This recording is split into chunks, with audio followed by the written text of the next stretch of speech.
Everything you thought you knew about connecting with a woman is wrong. Stop what you're doing and discover how to dismantle the female ego to build an authentic relationship. Trust me, you haven't heard this anywhere else. Before we dive in, let me know in the comments, have you ever felt like something is blocking a genuine connection with a woman? I'm curious to see if any of these strategies sound familiar to you.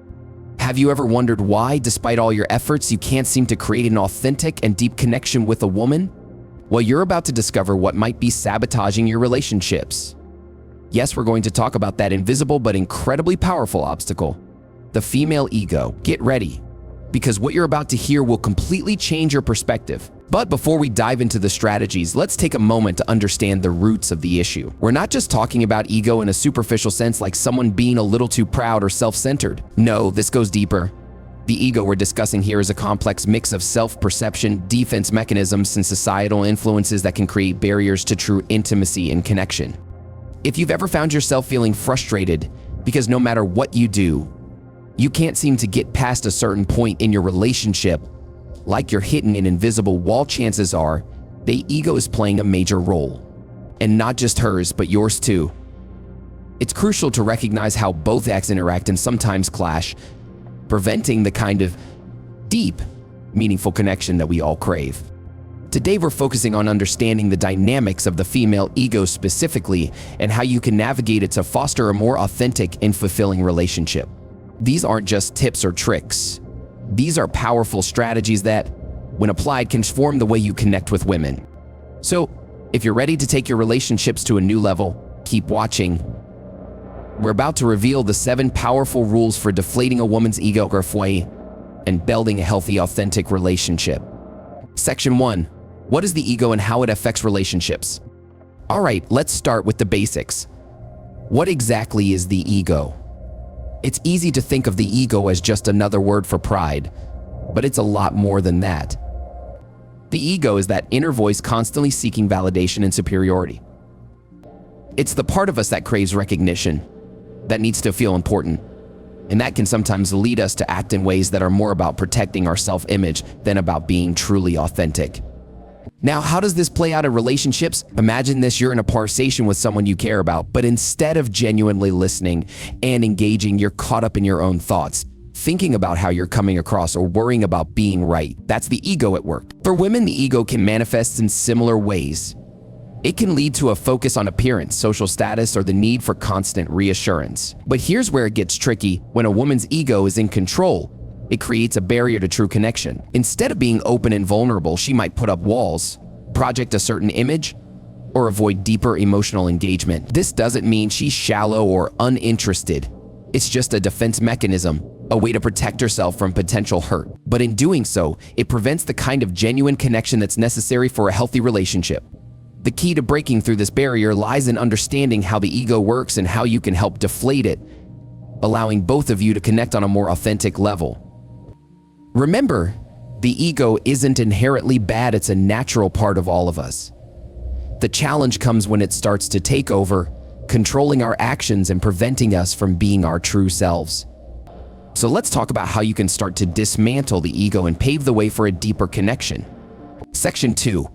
Why it's crucial to deflate a woman's ego. Now that we've defined what the ego is, let's dive into why it's so important to address it in a relationship. Picture this: you're trying to build a relationship based on trust, honesty, and mutual respect. But every time you get close to having a meaningful conversation, something feels off. There's a disconnect, a barrier that you can't quite put your finger on. That's the ego at work.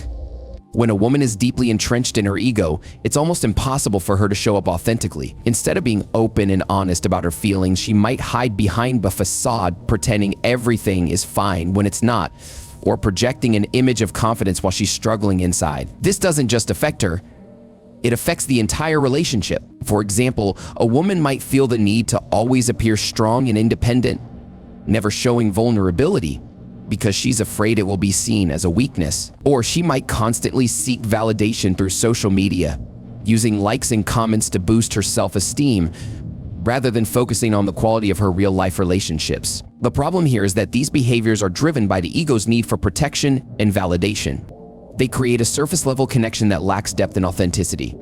And when that happens, Both partners end up feeling unfulfilled because the relationship isn't based on who they truly are, it's based on the images they're trying to maintain. Deflating the ego isn't about breaking someone down or making them feel less than.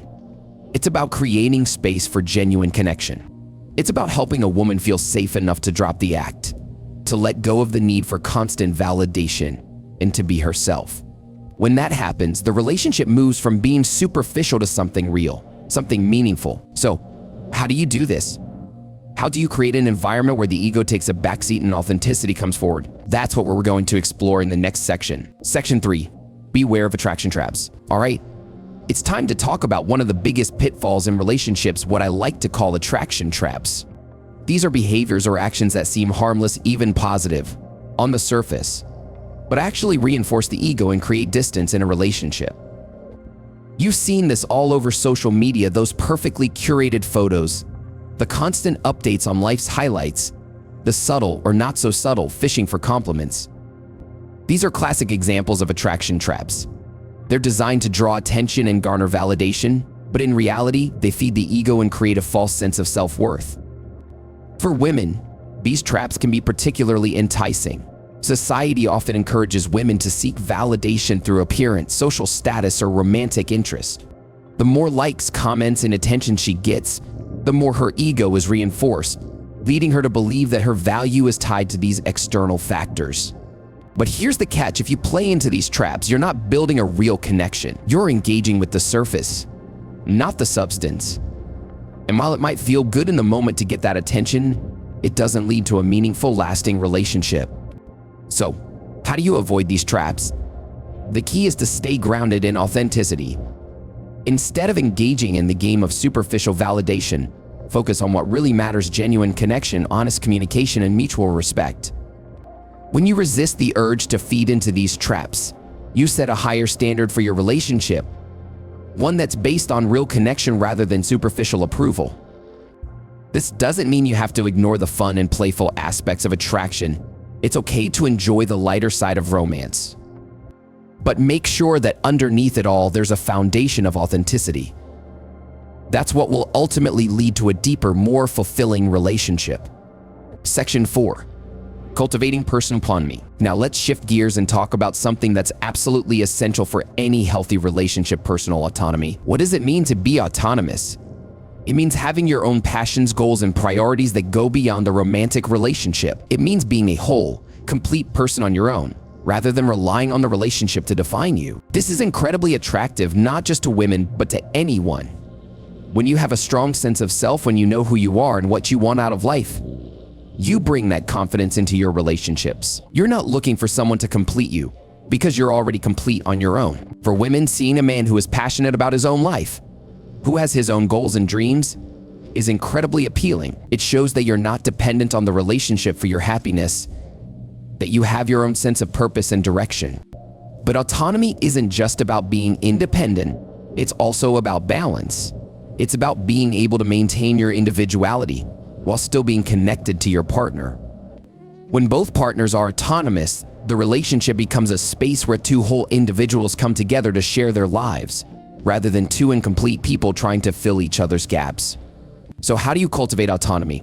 Start by investing in your own interests and passions. Whether it's a hobby, a career goal, or a personal project, make sure you have something in your life that's just for you. This not only makes you more attractive, but it also gives you a sense of fulfillment that's independent of the relationship. And here's the best part: when you're passionate about your own life, you inspire your partner to do the same. You create a relationship where both of you are growing and evolving, where both of you bring your best selves to the table.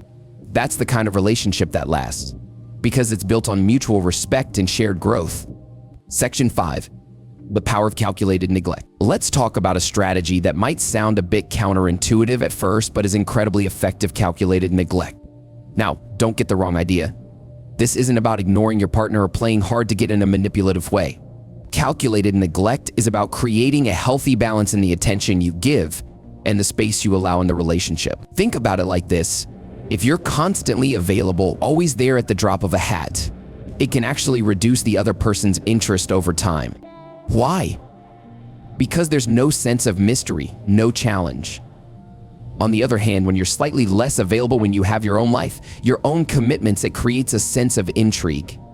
It keeps the other person wondering, what are they up to? Why aren't they always around? This strategy taps into a basic human psychology. We value what we have to work for. When you're not always there, it makes the moments you do spend together more meaningful. It's about quality over quantity. But here's the important part. Calculated neglect should never be about manipulation. It's not about playing games or trying to make the other person feel insecure. It's about maintaining your own life and interests, which naturally makes you less available. This approach not only helps to keep the relationship dynamic and exciting, but it also reinforces your autonomy and confidence. Use this strategy with sensitivity and balance. It's not about withholding affection or attention. It's about ensuring that both of you maintain your individuality within the relationship. By doing this, you create a dynamic where both partners are engaged and invested, rather than one person feeling overwhelmed or smothered. Section 6. Avoid rushing into conversations about commitment. One of the most common mistakes people make when starting a relationship is rushing into the conversation about commitment. You know the one I'm talking about, that awkward "where is this going?" talk. While it's important to be clear about your intentions, jumping into this conversation too soon can create unnecessary tension. Instead of being the one to initiate this discussion, consider letting the relationship develop more organically. Give the woman space to express her feelings and desires on her own terms. When she feels that the relationship is progressing naturally, without pressure, she's more likely to open up about her own needs and expectations. This doesn't mean you should avoid the topic altogether. Communication is key in any relationship, but it's about timing and approach. By allowing the woman to bring up the conversation when she's ready, you create an environment of trust and openness, where both of you can share your thoughts without feeling rushed or pressured. And here's the kicker: when a woman feels that she's not being pushed into a commitment, she's more likely to feel secure and confident in the relationship. This can lead to a stronger, more stable connection because both of you are on the same page, moving forward at a pace that feels right for both of you. Remember, the goal here is to build a relationship that's based on mutual respect and understanding. Rushing into conversations about commitment can create anxiety and stress, which are counterproductive to building a healthy, authentic relationship. So take your time, let the relationship unfold naturally, and trust that when the time is right, you'll both be ready to have that conversation. Section 7. The art of framing. Finally, let's talk about one of the most powerful tools in your relationship toolkit: framing. Framing is all about how you present situations, conversations, and interactions in a way that influences perceptions and emotions. For example, if you frame a conversation in a positive light, focusing on the opportunities rather than the challenges, you're more likely to create an atmosphere of optimism and cooperation. On the other hand, if you frame things negatively, focusing on problems and obstacles, it can lead to defensiveness and missing conflict. In relationships, framing can be especially powerful when it comes to deflating the ego. By carefully choosing your words and the tone of your conversation, you can help the other person see things from a different perspective, one that's less about ego and more about connection. Let's say you're having a disagreement. Instead of framing it as a battle where someone has to be right, try framing it as an opportunity to understand each other better. Use phrases like, "I want to understand where you're coming from," or "let's figure this out together." This approach not only diffuses tension, but also invites the other person to lower their defenses and engage in a more open, authentic conversation. Framing is also about setting the tone for the relationship. If you consistently frame your interactions in a way that emphasizes mutual respect, understanding, and growth, you create a foundation that encourages both of you to be your best selves.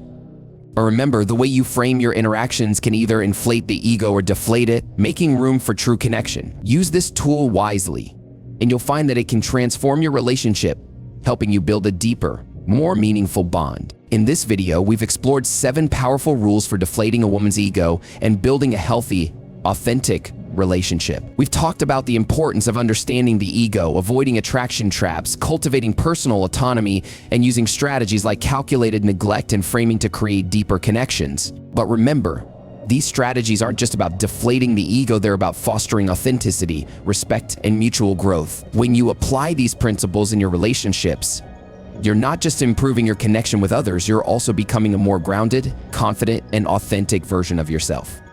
Now it's your turn to put these teachings into practice. Start by being mindful of your actions and interactions and watch how these small changes can lead to big transformations in your relationships. Whether you're just starting out or looking to deepen an existing connection, These strategies will help you build the kind of relationship that's not only fulfilling but also truly meaningful. If you found these tips useful, don't forget to like, subscribe, and share your experiences in the comments below. I'd love to hear how these techniques have affected your interactions. Together, we can continue exploring ways to grow and thrive in our relationships.